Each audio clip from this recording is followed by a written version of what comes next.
पापा एक काम करते हैं ना, आप 2-3 दिन की ऑफिस से छुट्टी ले लो और हम सब लोग कहीं घूमने चलते हैं। हाँ पापा मजा आएगा। हाँ, मैं भी कह रही थी कि कहीं घूम के आते हैं, बड़ा मजा आएगा, बहुत दिन हो गए। हम इस वीकेंड पे गांव चलते हैं दादा दादी के पास। हाँ बड़ा मजा आएगा ये। तो आप इस फ्राइडे हाफ डे ले लेना, तब तक हम दोनों भी स्कूल से आ जाएंगे और ये वीकेंड हम गांव में दादा दादी के साथ मनाएंगे। डन। डन। काजल सुजल अपने कमरे में जाओ, होमवर्क करो। ठीक है मम्मी, चलो सुजल।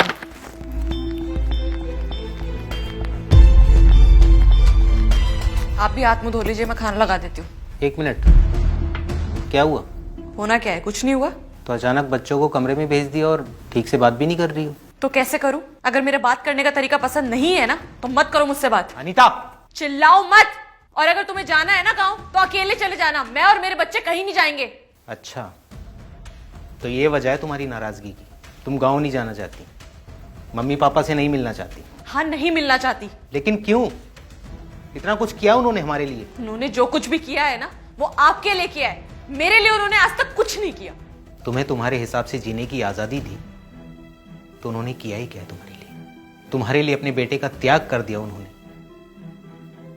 तो किया ही क्या है तुम्हारे लिए? ये प्रवचन देने की मुझे जरूरत नहीं है, सब पता है मुझे कि किसने क्या किया है, किसके लिए किया और कितना किया है। सुविधा के नाम पर क्या है गांव में?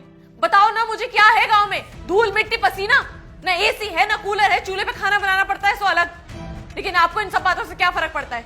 रखा ही क्या है गांव में? क्या कहा तुमने? रखा ही क्या है गांव में? गांव में मेरा बचपन रखा हुआ है जो अक्सर मुझे बुलाता है, लेकिन जिम्मेदारियों के बोझ से लदा हुआ तुम्हारा ये पति कभी जा नहीं पाता। गांव की वो गलियां जहां खेल कूद कर मैं बड़ा हुआ, गर्मी के वो थपेड़े, धूल मिट्टी जिसे खाकर मैंने जीवन की कठिनाइयों से लड़ना सीखा, चूल्हे का वो खाना जिसे खाकर मैं जवान हुआ। तुमने ठीक कहा, गांव में ना कूलर है ना एसी,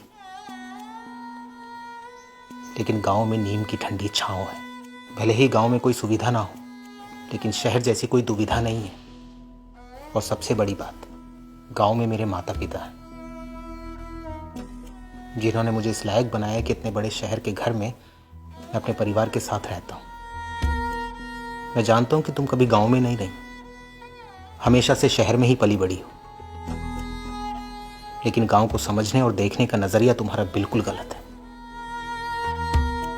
हम जिस दृष्टि से देखते हैं ना, सृष्टि हमें हमेशा वैसी ही नजर आती है। और रही बात माँ बाप की, तो कितना ही समय बचा है उनके पास जीने के लिए? क्या वो थोड़ी सी खुशी के भी हकदार नहीं है? और छोटी मोटी बातें किस घर में नहीं होती अनीता? तो क्या हम इन छोटी मोटी बातों पर रिश्ते तोड़ देते हैं? एक बात बताओ, क्या तुम्हारे माँ बाप ने कभी तुम्हें नहीं डांटा? उन्होंने कभी तुम्हें भला बुरा नहीं कहा? तो क्या तुमने रिश्ता तोड़ दिया?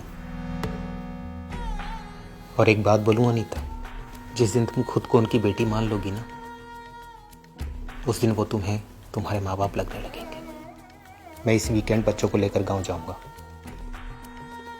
मैं नहीं चाहता कि वो उस अनुभव से वंचित रह जाएं जिस अनुभव से तुम वंचित हो।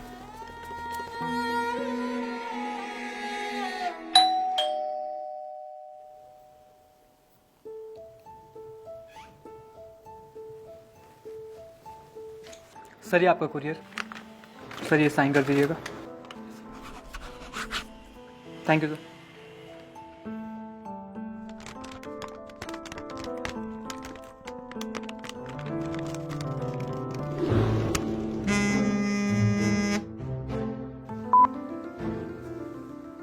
हेलो।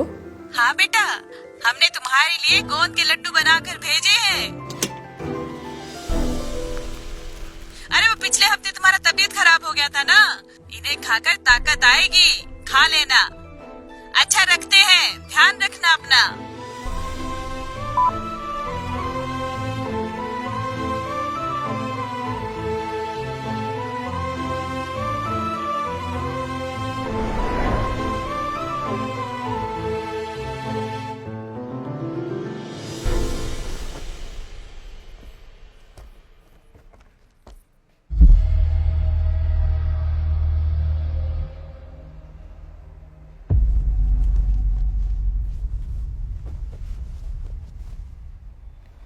हम गांव के लिए कब निकल रहे हैं?